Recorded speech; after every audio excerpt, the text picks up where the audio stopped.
normalement, si tout se passe bien, si tout se passe bien, j'ai coupé le ventilateur. Si tout se passe bien, cette vidéo sort 100 jours après la dernière. Bonjour à tous, j'espère que vous allez bien. Aujourd'hui, on se retrouve pour une toute nouvelle vidéo. Ça fait très longtemps. Et c'est une vidéo qu'il faut que je sorte, parce qu'il faut que je la sorte maintenant. Sinon, plus tard, elle sera totalement hors sujet. Mais en même temps, je la sors un peu trop tôt par rapport à ce que je voulais sortir comme vidéo. Vous allez comprendre. Je vais vous expliquer. En gros, la saison 1 de la chaîne s'est terminée, je dirais fin mai.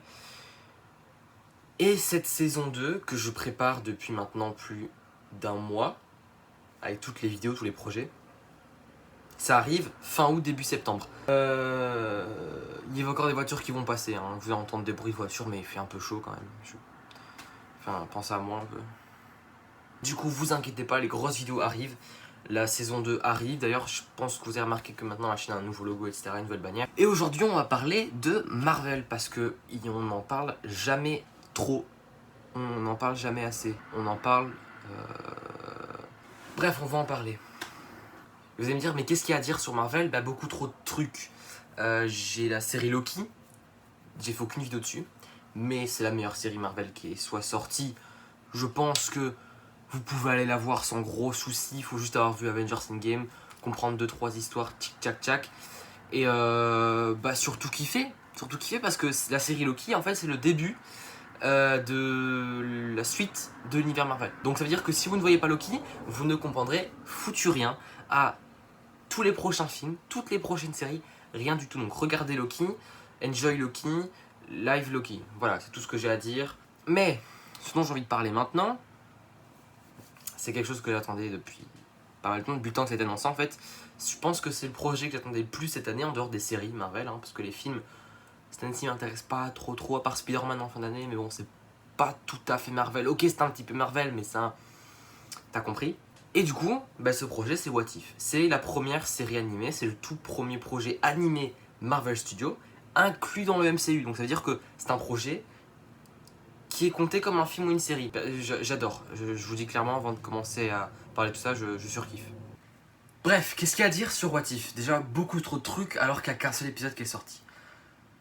What If, c'est en quelque sorte un condensé de plein d'histoires que on s'est toujours dit putain, ça serait cool si c'était passé comme ça. C'est clairement le pitch de base. Vous vous dites, qu'est-ce qui se serait passé si Peggy Carter était devenue Captain America? Boum, premier épisode. C'est aussi simple que ça. Alors évidemment, il faut être scénariste. Faut pas juste dire elle est devenue Captain America et elle a sauvé le monde.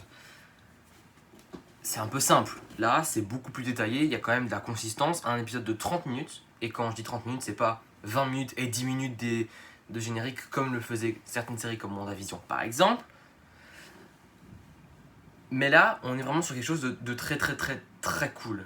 Je pense qu'on va partir sur l'un des bangers de MCU quand même. Ouais, je pèse mes mots.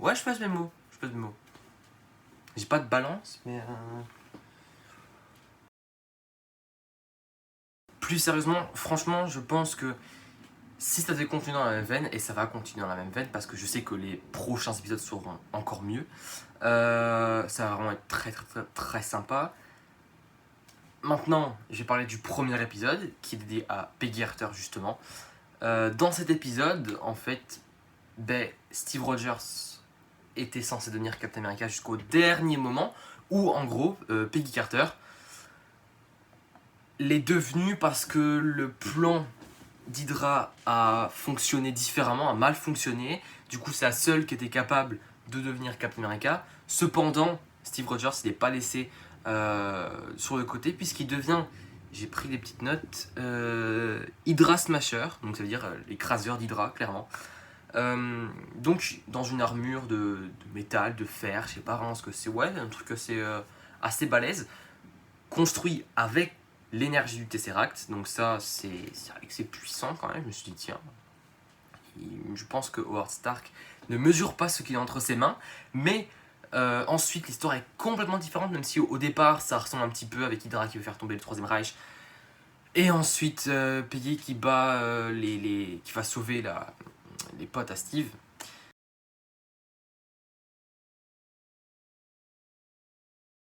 Mais après, ça diverge un peu, puisqu'on a, comment il s'appelle encore, Red Skull, qui va ouvrir un portail où il y a une sorte de calamar géant, un peu à la mode Hydra, hein, le logo Hydra, vous voyez, c'est des sortes de tentacules comme ça. Ben, c'est pareil, c'est des énormes tentacules qui sortent d'un portail géant. Alerte spoiler, là ce que je vais dire, ça fait un petit moment que c'est un alerte spoiler, j'aurais dû le dire avant. De toute façon, je pense qu'il y aura un petit message. Dans le moment où ils vont affronter le sorte de tentacule géante qui sort du portail, Red Skull va crever. Et Peggy va finir dans le portail et ressortir du portail. Je sais pas combien de temps plus tard, mais en tout cas, c'est Nick Fury et Hawkeye qui vont la refaire sortir. Donc ça veut dire que c'est aux alentours de 2012-2011, comme pour les Avengers. Et du coup, Peggy Carter est la toute première Avenger. Et je trouve ça incroyable comme concept. Fin du spoiler. C'est très très cool. C'est très très bien pensé en plus. Donc franchement, si vous ne l'avez pas vu, allez le voir. Si vous l'avez vu, je pense que vous êtes comme moi. Vous attendez rien que la suite et que la suite. Validation validée. Et du coup voilà qui termine ce 4ème ou 5ème, je sais plus, bref cet épisode de Marvel Review. Merci d'avoir regardé. Restez connectés parce que très prochainement, j'aime bien mettre des traits parce que comme ça me donne espoir de travailler dessus, hein, que ça avance. Il y a la saison 2 qui va être annoncée quelque part, avec les projets, les nouvelles vidéos, etc. Donc j'espère que vous serez au rendez-vous, portez-vous bien, buvez de l'eau s'il fait chaud, mettez un parapluie s'il pleut, et je vous dis à très bientôt, salut tout le monde.